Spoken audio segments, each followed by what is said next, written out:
the White House has cited executive privilege to withhold hundreds of emails involving Hunter Biden's business dealings. So what interest does the government have in keeping secret a private citizen's business dealings? The White House tells us all the time, we're not allowed to ask questions about Hunter Biden of the White House. Go ask Hunter's people. He's a private citizen, they say. Weird. They're withholding hundreds of emails related to Hunter Biden's business dealings.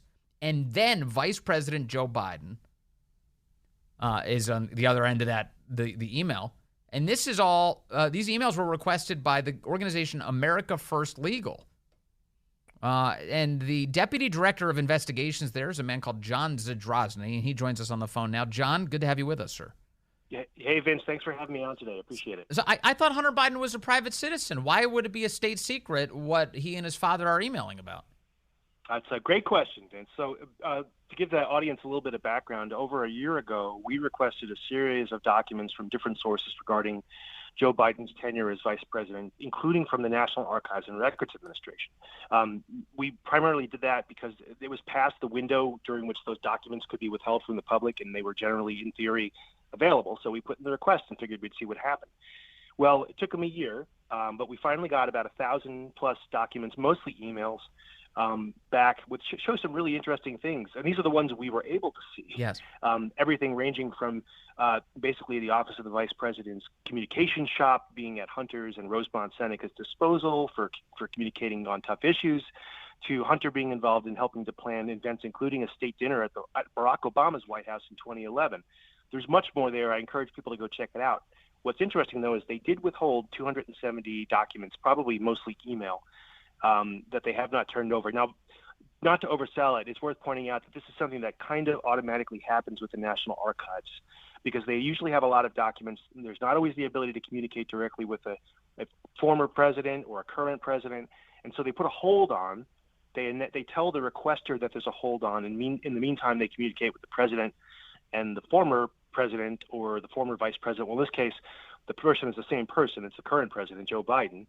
And so it's possible some of those will come out. It's possible none of them will come out. It's possible that they'll say, well, we want to claw back some others that we put out or find other records they can't release. The bottom line is it's a misuse of executive privilege in a sense because, yes, federal law does accord vice presidents certain confidentiality regarding records. They have the ability to disclose or to withhold records, rather, that were used to obtain advice from advisors. Yeah. Executive privilege is a very basic idea. It's basically designed to give presidents or executives the ability to talk freely with staff, and the staff know that those communications won't be released because if you know your communications, your very candid communications with the president or vice president are going to be released, right. You might say different things, right?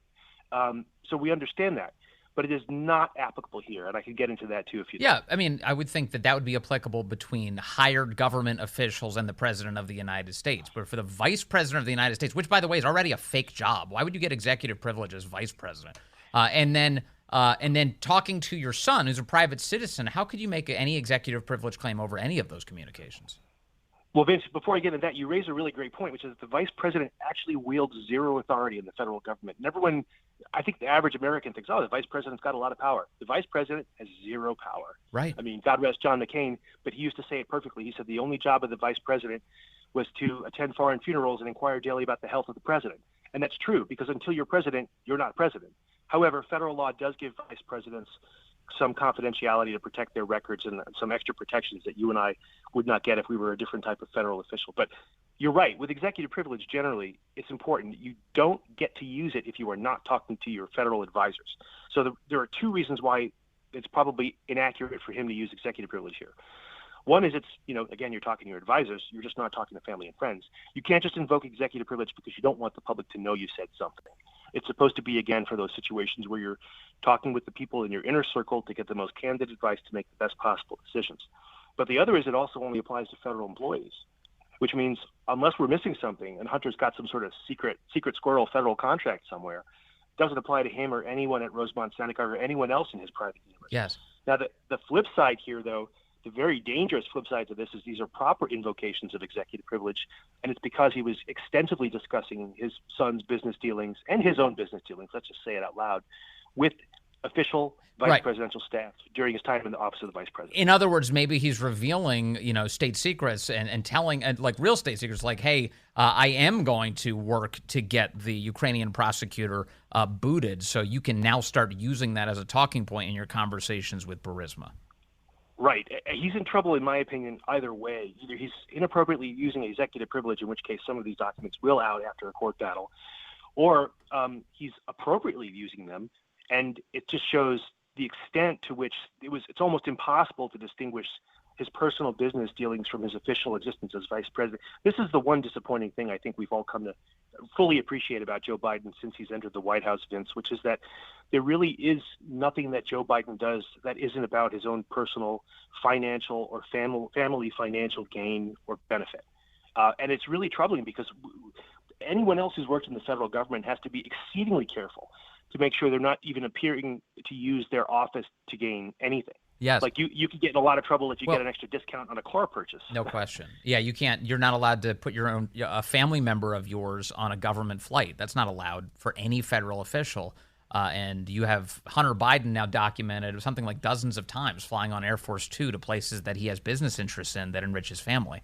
So it's nonstop what we're witnessing here. Also, with regards to the emails, the public record already includes some evidence, and this may be the product of your work at America First Legal, some evidence that the Biden press shop at the time, the vice president's aides and press people, were kind of on a routine basis having to work to try and make Hunter Biden-related scandals go away because the appearance of impropriety was so great that you did have corporate news outlets reaching out to the Biden team and saying, hey, what's the deal with Hunter Biden becoming a board member at Burisma at this really important time in Ukrainian affairs?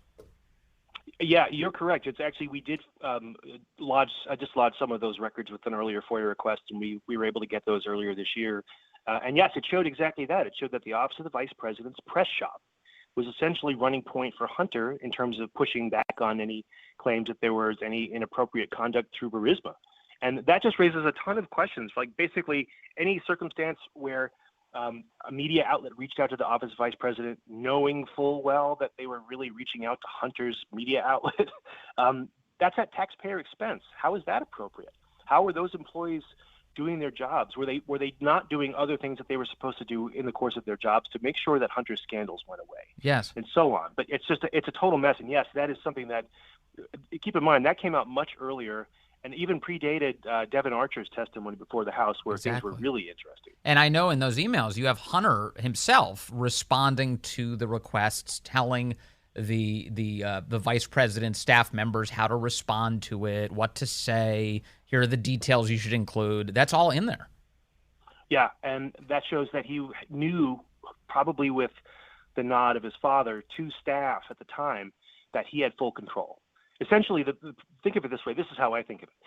Vice President Joe Biden during the Obama administration was lending the weight, power, and federal taxpayers of the office of the vice president to help Hunter's business operations and protect him from scandal. There's really no other way to say it. And that's illegal.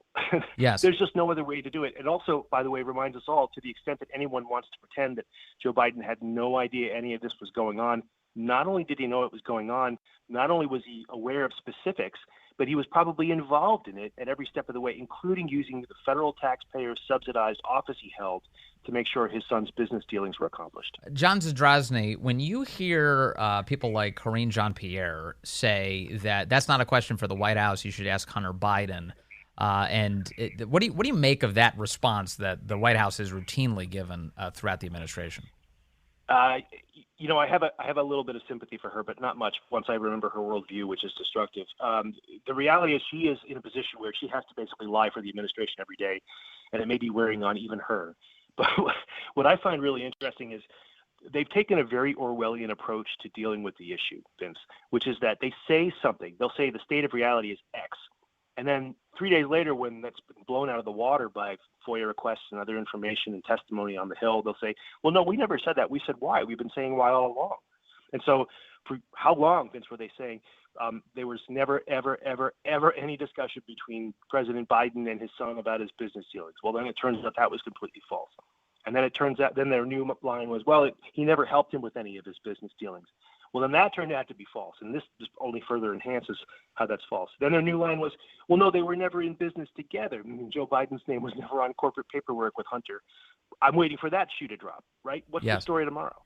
Yeah, well, here's another story that's been popping up lately, and I want to get your impression of this. The Southeastern Legal Foundation was able to dig up in its own battle with the government evidence that Joe Biden has sent or been involved in at least 5,400 documents of a variety of kinds, emails, electronic records, documents that show him using pseudonyms during his time as vice president of the United States. And I've already seen some excuse-making coming from the left for this, which is, public officials will use dummy email accounts because they're so overwhelmed at their official accounts that they try and use pseudonyms. That doesn't explain why Joe Biden was using 2 Gmail accounts to conduct this business. That wouldn't be an explanation for that. What would be?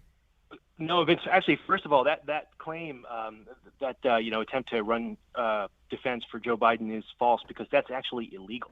Now, there are some loopholes in federal law, and I say loopholes in quotes, that let you use your personal communications for official federal business, only when you can't use your official communications.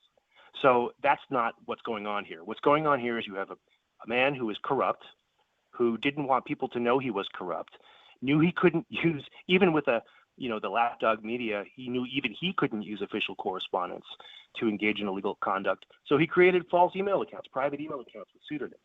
And, there are a few reasons why people might use fake email accounts. But the main one, let's just be honest, is you're doing something wrong and you don't want people to see it. Yes. And I'd be curious to see when we get to the bottom of what's in those, to the extent we find any of those emails that can be attributed to those email accounts, were they for different things? Like, was one pseudonym for dealing with the Chinese? Was one pseudonym for dealing with the Ukrainians and so on? I can't wait. Yes.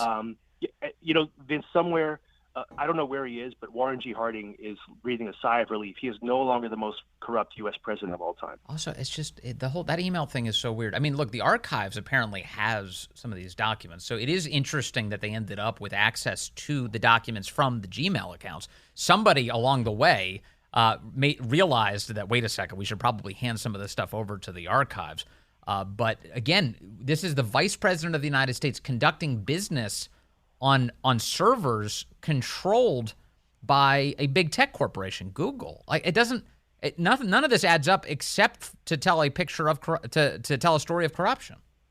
Yeah, no, I agree, Vince. And this all jumps to a whole new level when you realize that corrupt man is no longer vice president, but actually president, right? Because yes, it was inappropriate, and Lord knows that Joe Biden was likely using the power of his office, the weight of his office, to make money since the day he stepped into the U.S. Senate in the 1970s. But once you become president, well, bad things start to happen for a couple of reasons. One of which is you're probably still trying to make money, and you're probably using that office to make even more money, and that's what we haven't found out yet.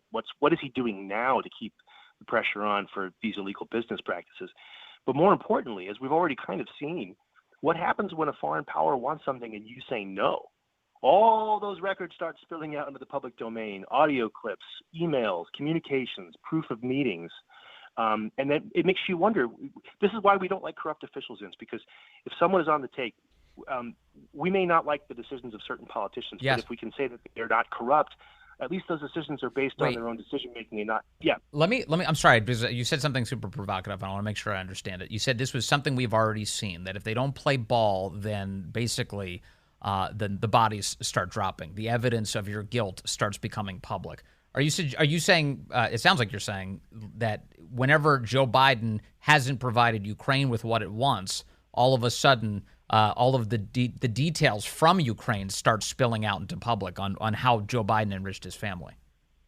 I mean, I think that's already started to happen. I believe there were some audio recordings that show that Joe was in communications with foreign leadership about certain business practices. Yes. I've heard rumors there are more to come.